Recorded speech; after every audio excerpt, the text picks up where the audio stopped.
Everybody loves a race, and cross-country skiers are no different.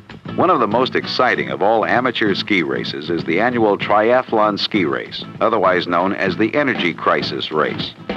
It is a grueling, challenging event that requires stamina, as well as the ability to perform superbly on cross-country skis, 10-speed bicycles, and fast-running kayaks, where the race ends with entrants shooting the white waters of the California Truckee River. Preparation is, of course, a must. Waxing, some kitting, bibs on right. Finally, the skiers are ready. They've received their instructions. The race begins.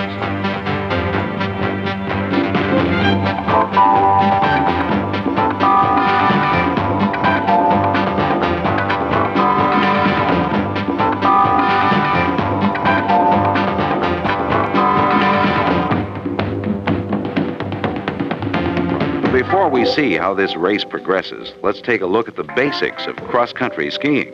One of America's fastest-growing sports, cross-country skiing can be one of the most enjoyable family and individual sports you'll ever experience. A variety of equipment is available, and skiers usually develop their own style, as we shall see when our race progresses.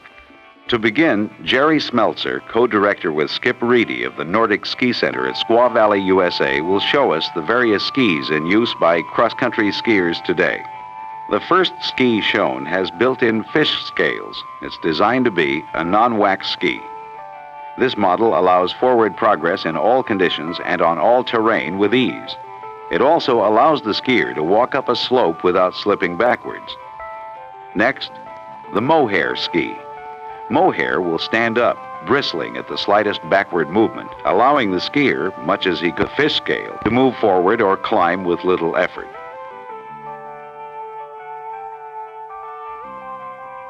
The most popular ski in use is the wooden standard. This all-wood, light touring ski with a lignostone edge has been and still is the standard for the cross-country skier. Wood skis require special pine tar preparation prior to initial use. You're probably familiar with this heavy metal fiberglass alpine ski and its boot-grabbing safety binding.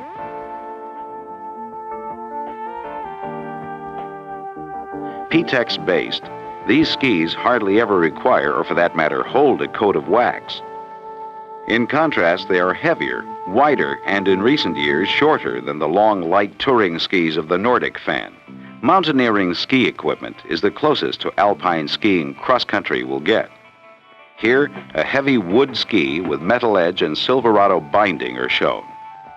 The Silverado binding allows the skier to lock down for downhill skiing in the backcountry and loosen the boot for normal ski touring.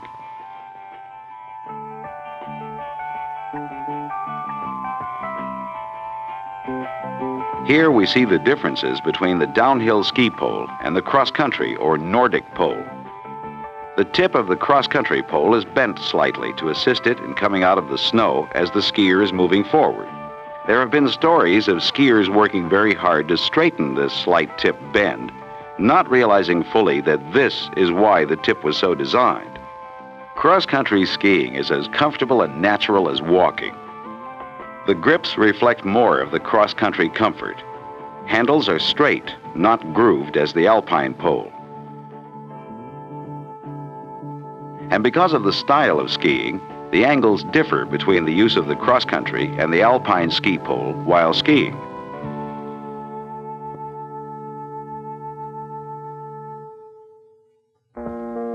The cross-country pole is always trailing, while the alpine is almost always planted alongside the skier at each turn.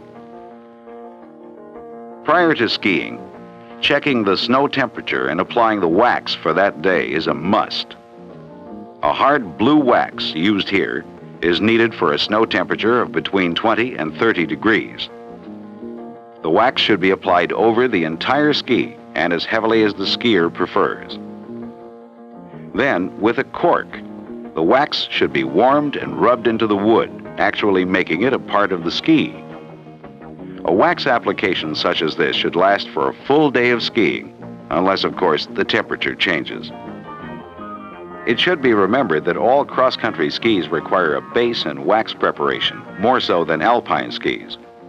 Low cross-country ski boots invite white powdery snow into the skier's socks and shoes. Nylon protectors called alligators, as shown here, are used effectively to protect the skier. For light touring and cross-country skiing, bindings are generally the standard 3-pin toe-mounting variety. Holes drilled in the toe of the boot match the 3 pins of the binding. Mounted toward the rear of the binding is a heel plate device designed to reduce the amount of snow on top of the ski, directly under the foot. To mount the boot and ski, place the boot into the binding, push down with a bail, and you're ready to go. Your heel should have complete up and down movement, as far forward as you can bend your foot and clear back to the heel plate. Body position now becomes very important. Head up, not down. When skiing cross-country, keep your head up, back straight while glide walking, downhilling, and even while snow plowing. And snow plowing is a very important part of cross-country skiing. Remember to keep the inside edge against the snow, skis canted, pushing on them as though they were the bow of a boat going through water. To increase pressure on the skis, lower the knees to the snow, affecting greater pressure on the skis and slowing the skier down, offering more control while going downhill. Remember, in cross-country skiing, you'll be touring in a lot of areas that have not been pre-packed.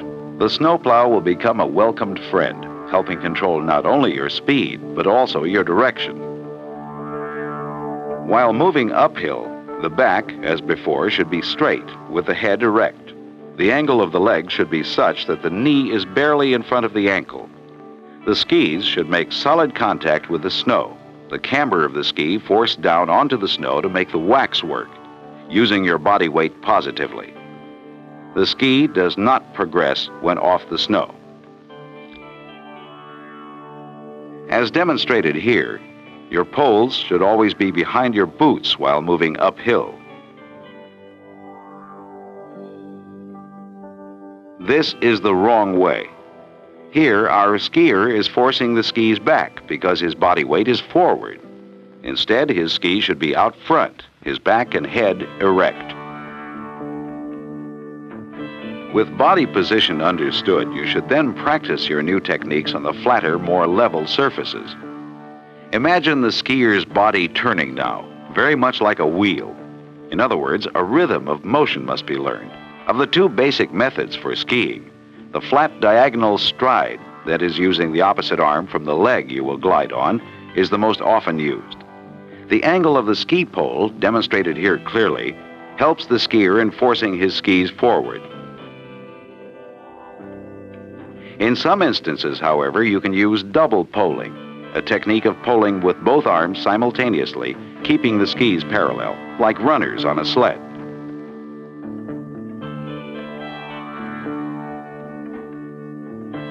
The diagonal technique, or glide walking, is an excellent conditioner, both for the physique of the skier and for developing the balance needed for smooth skiing. When using poles, don't grip them hard as in alpine skiing. Doing so will tire you rapidly. Relax. Hold them loosely. Remember to remain comfortable. Poling is very important, but not for power. To realize the value of the poles, practice some runs without them, here and later on a hill. Your poling motion should be smooth, loose, and very rhythmical, and most important, timed with the forward knee drive. The most important thing here is the knee drive. The power here will separate the very good skiers from all the others.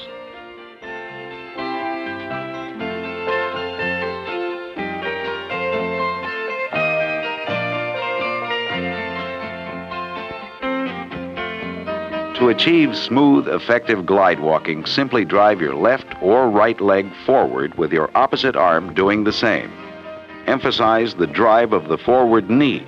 You'll find your arm working quite naturally. Remember, extend the trailing arm behind you, pushing backward in the snow, allowing the pole, when in use, to pull free of the snow as you progress forward. Group touring becomes a welcome sight at the beginning of your new cross-country education. It's not long, however, before we all yearn to tackle the mountains, the untapped, unexplored, untracked, powdery hillsides.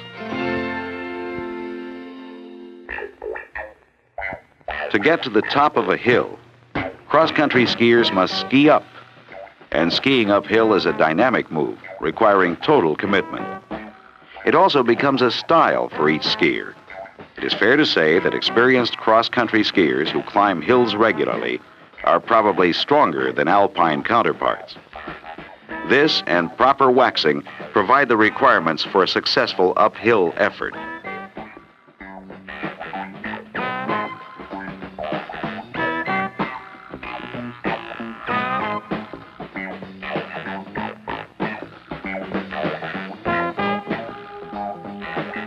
When the snow changes temperature, the skis will slide or slip, as demonstrated here. But the skier should make every effort to continue his climb. Once stopped, the rhythm is lost. The effort required becomes much more. The timing, the machinery, the balance has to be working for the skier all the time if the top is his goal. While moving uphill, the poles are behind the boots, the line of the leg always placing the knees just forward of the ankle. Arms should be extended, all four extremities now working. Extended arms allow the upper body to relax, while full movement of the legs with the proper posture keep the torso, and although working all the time, the legs relaxed. Another way to achieve the success of reaching the top is with the herringbone maneuver, so-called because of the pattern it leaves in the snow. With the herringbone, the poles are behind the skier to support him in his climb. Legs and arms should alternate, just as with the diagonal, only here there's no glide, and you must dig in the inside edge of the skis. Turning around to face the opposite direction from which a skier has come can at times be quite difficult. To achieve this, the skier should learn and practice the kick turn. First, the skier must lift his knee, placing the tail of his turning ski to the tip of the stationary ski, and without hesitating, let the ski fall back, parallel to the second ski. The skier should be careful to ensure he does not cross the ski tail over the tip of the other ski. The pole from the turning side should at this time follow the ski. Should the skier become unstable, both poles are then in place to help him regain his balance. For downhill running, place the ski poles back, hands to the knees. Weight is evenly distributed on both skis, with skis flat on the snow. If during a run-out stopping becomes a problem, the easiest way to save the run is to simply sit down or fall down. To get back onto skis, crossed ski poles serve as an anchor in the snow. Simply press down on them while placing weight on the downhill ski. Push up and presto, you're ready to go. Now that you're on a hill, practice a few runs without the poles. You'll find it improves your skiing technique as well as being a lot of fun. If you're an ice skater, you'll notice a great deal of similarity between the two sports. Smoothness counts, and body position is always important. Arms and legs extended, the changing of balance coordinated. As here, note how Jerry's right hand is thrown forward, his right leg back, weight on his left leg and ski.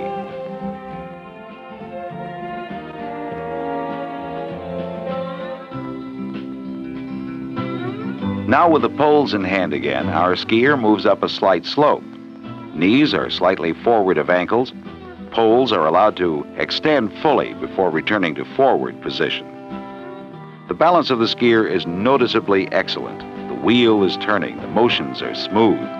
He's relaxed and therefore expending a minimum of energy to move up the mountain.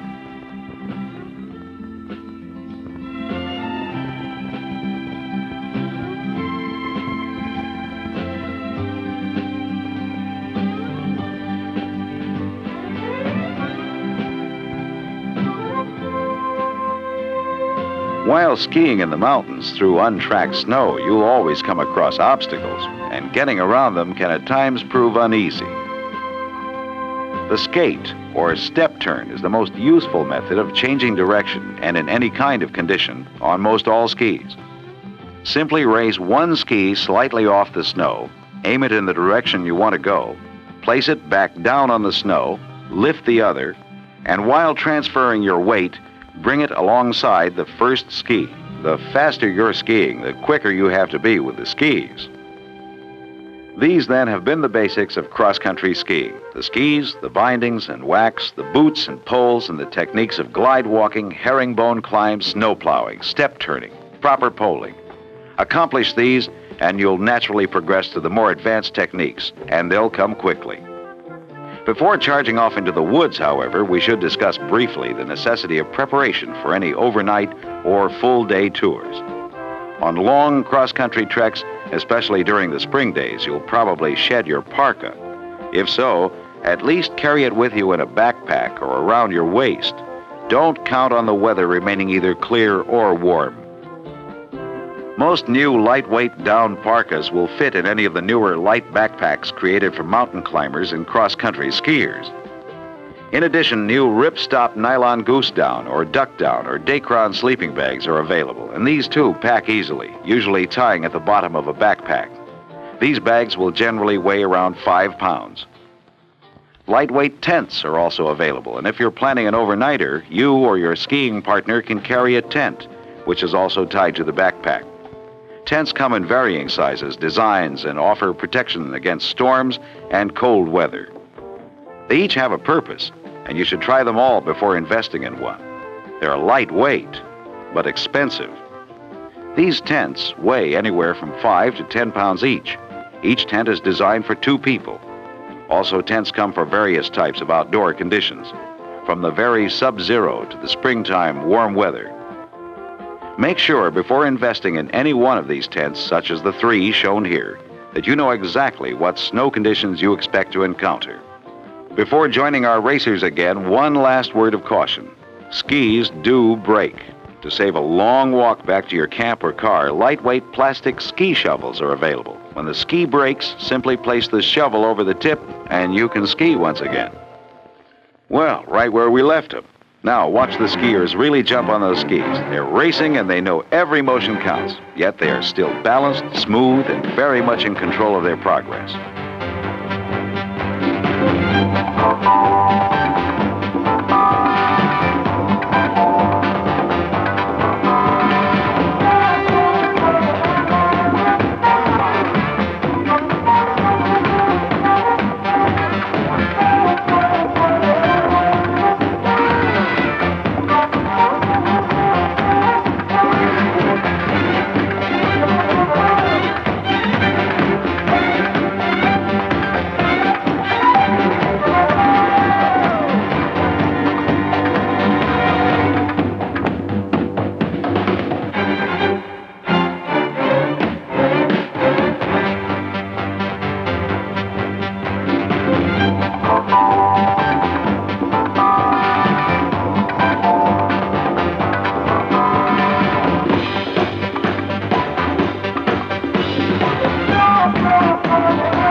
Though skiing were not enough, the racers have to shed their skis and run for a mile to bicycles.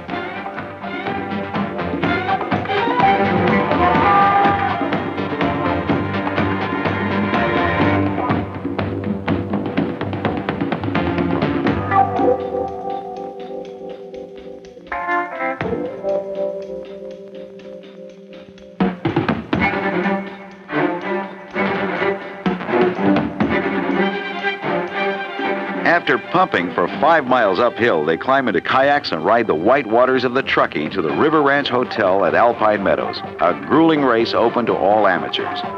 A race demonstrates that cross-country skiers are usually in excellent physical condition. How physically fit are they?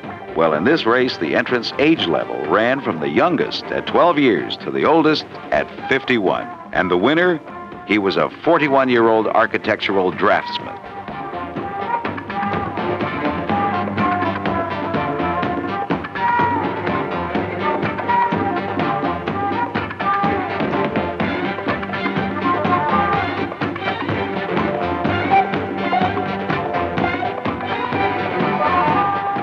Cross-country skiing, it's really quite natural.